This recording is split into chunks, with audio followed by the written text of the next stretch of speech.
Alam semesta menyimpan banyak rahasia yang sangat sulit diungkapkan oleh nalar manusia. Salah satunya, mengenai beberapa tempat misterius di bumi, yang keberadaannya belum terungkap. Menariknya, beberapa tempat tersebut tertulis dalam kitab suci Al-Quran. Meskipun telah ada banyak petunjuk tentang berbagai fenomena misterius di alam semesta, tetapi untuk manusia, mencapainya tidaklah mudah. Al-Quran bagi umat Islam merupakan kitab suci yang berisi banyak petunjuk tentang alam semesta. Dalam Al-Quran, seperti yang terdapat dalam surah Kahf dan sabda Rasulullah SAW, dijelaskan bahwa ada tempat misterius yang ada di dunia. Namun hingga saat ini lokasinya belum ditemukan.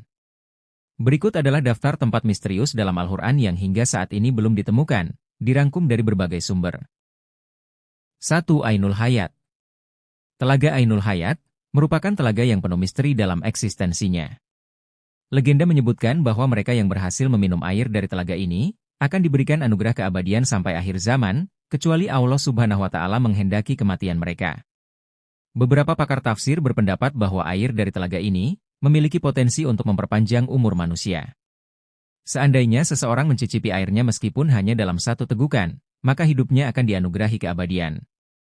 Mata air keabadian, dikenal sebagai Fountain of Youth, memiliki kemampuan untuk mengembalikan masa muda bagi siapapun yang meminumnya.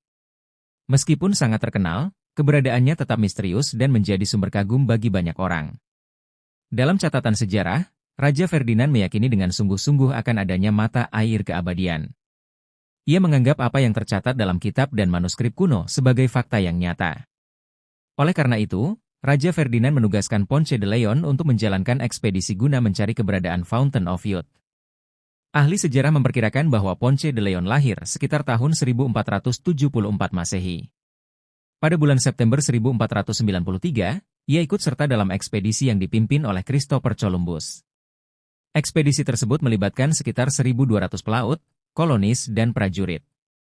Dalam Islam, Fountain of Youth dikenal sebagai Ainul Hayat. Kisah dan legenda ini terkenal setelah Raja Zulkarnain, salah satu pemimpin terkemuka, berhasil menemukan mata air tersebut. Raja Zulkarnain mandi dan meminum dari sumber Ainul Hayat yang ajaib itu. Pengawalnya yang setia, Khidir, adalah salah satu nabi yang diabadikan dalam kitab suci umat Islam.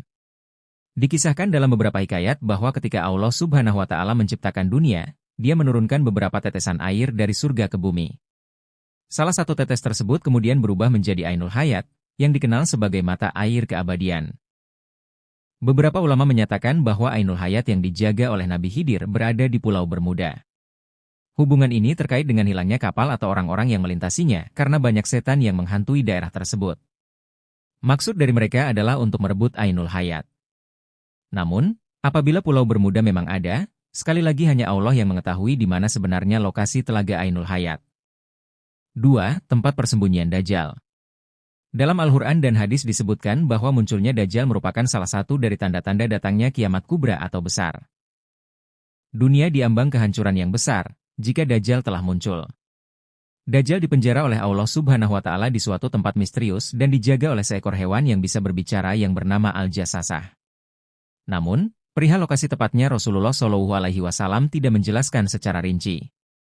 Hanya saja beliau menunjukkan arah tempat Dajjal keluar, yaitu dari perkampungan Yahudi Asbahan dan bersamanya ada 70.000 orang Yahudi.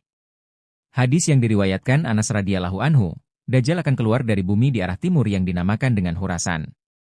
Artinya secara pasti diketahui bahwasanya tempat munculnya Dajjal adalah dari sebelah timur dan tak jauh dari daerah yang bernama Khurasan.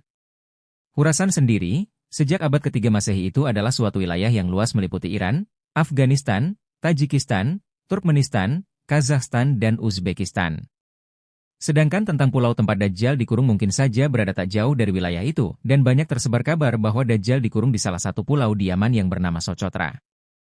Karena pulau ini benar-benar aneh dan punya hewan dan tumbuhan yang tidak ditemukan di tempat lain selain di Pulau Socotra ini. Banyak orang yang mengaitkan tentang Pulau Socotra ini sebagai Pulau Dajjal. Namun ada pula yang mengatakan Dajjal di segitiga Bermuda, dan ada beberapa pendapat lain yang menyebutkan tentang di mana Pulau Dajjal ini sebenarnya. 3. Tembok Yakjuj dan Majuj. Yakjuj dan Majuj merupakan entitas yang disebut dalam Al-Quran dan kehadiran mereka menjadi salah satu pertanda akan datangnya hari kiamat. Raja Zulkarnain telah membangun sebuah tembok yang kokoh untuk menghalangi keberadaan Yakjuj dan Majuj. Tembok ini tertera di dalam Al-Quran surat Al-Kahfi dan beberapa hadis sahih. Singkatnya, tembok besi yang dibuat oleh Raja Zulkarnain ini berfungsi untuk mengurung dua kabilah perusak yaitu Yajuj dan Makjuj. Tembok ini akan runtuh ketika dunia diambang kiamat dan kaum yang di dalamnya akan melakukan pengerusakan di seluruh dunia. Jumlah kaum ini sangat banyak. Diriwayatkan kalau ada satu manusia berarti jumlah Yajuj dan Makjujnya ada 999. Menurut survei pada tahun 2021 penduduk bumi ada 788 miliar. Artinya jumlah Yajuj dan Majujnya adalah 788 miliar dikali dengan 999. Pastinya jumlah itu luar biasa banyak. Tidak dapat dibayangkan kalau mereka semua keluar, pasti bumi ini akan padat dan berdesak-desakan. Logikanya, tempat Yajuj dan Majuj itu harus luas sekali untuk menampung jumlahnya yang sangat banyak. Mustahil tempatnya hanya berada di sebuah pulau. Minimal dibutuhkan sebuah benua yang sangat luas. Dan jawaban yang paling masuk akal, tembok Zulkarnain bisa saja ada di dimensi lain atau memang sengaja Allah Subhanahu wa Ta'ala menutupi atau dibedakan dengan dunia manusia. 4. Gunung Kaf. Nabi Muhammad SAW pulang dari perjalanan Isra Miraj, ia melintasi Gunung Kaf yang terletak di lapis langit ketujuh. Dalam perjalanan itu, Nabi menyaksikan keindahan panorama yang menakjubkan dari Jabal Kaf. Sinar biru langit tampak begitu mempesona bagi Nabi Muhammad SAW, membuatnya terpesona oleh keindahan Jabal Kaf. Rasulullah lantas mengajak malaikat Jibril untuk mengunjunginya. Namun, terungkaplah bahwa sinar biru tersebut sesungguhnya adalah gundukan gunung besar yang dikenal sebagai Jabal Kaf atau Gunung Kaf. Seorang ahli tafsir Quran yang bernama Al-Alusi, menggambarkan Jabal Kaf sebagai gunung yang tidak dapat dilihat oleh mata biasa. Jabal Kaf merupakan gunung berlapis yang memiliki hingga 70 lapisan. Ibnu Asyur menyatakan bahwa warna biru langit berasal dari pantulan cahaya biru dari Jabal Kaf. Jabal Kaf sendiri diabadikan dalam surat Kaf. Hingga saat ini, belum ada seorang pun yang mengetahuinya. 5. Sumur Barhut. Sumur Barhut adalah sebuah sumur yang menyimpan banyak misteri. Tempat itu diyakini sebagai tempat tinggal bangsa jin. Lokasi sumur ini berada di lembah padang pasir yang dikenal sebagai Barhut, terletak di Hadramaut, Yaman. Sumur Barhut diyakini sebagai sumur dengan sumber mata air paling buruk di dunia. Selain itu memiliki luas sekitar 100 meter dan sekitar 250 meter kedalamannya.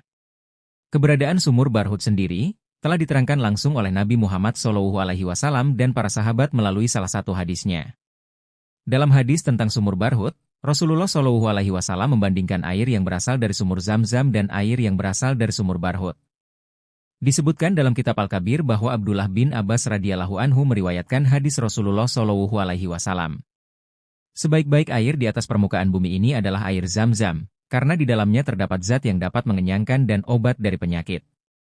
Dan seburuk-buruk air di atas permukaan bumi adalah air dari sumur Barhut yang terletak di Hadramaut, seperti kumpulan belalang, yang pada pagi hari memancarkan air kemudian pada sore hari mengering hingga tidak terdapat berkas basah di atasnya.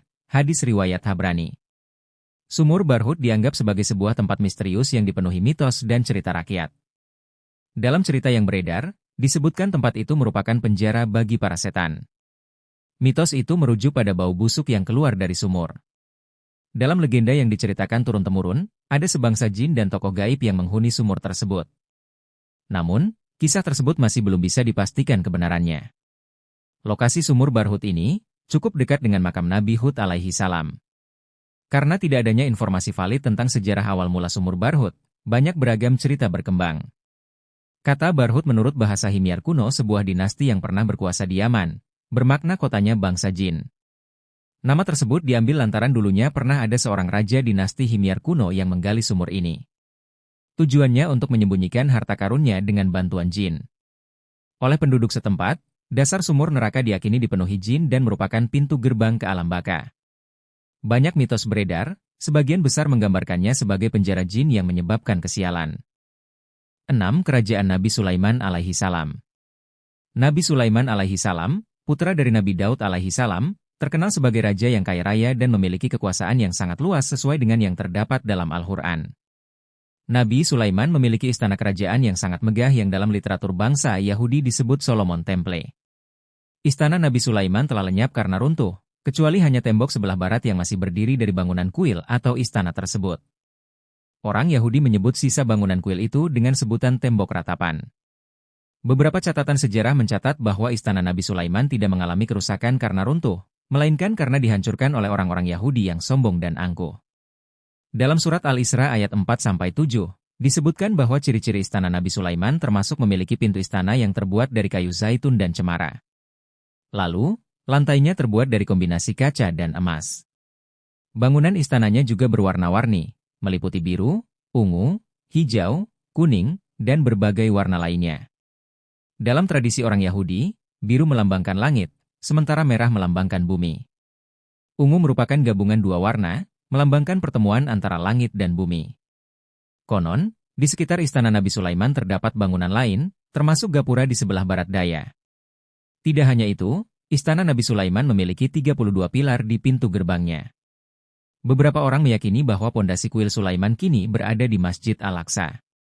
Tetapi, karena dasarnya telah runtuh, bangunan kuil ini tidak dapat direkonstruksi.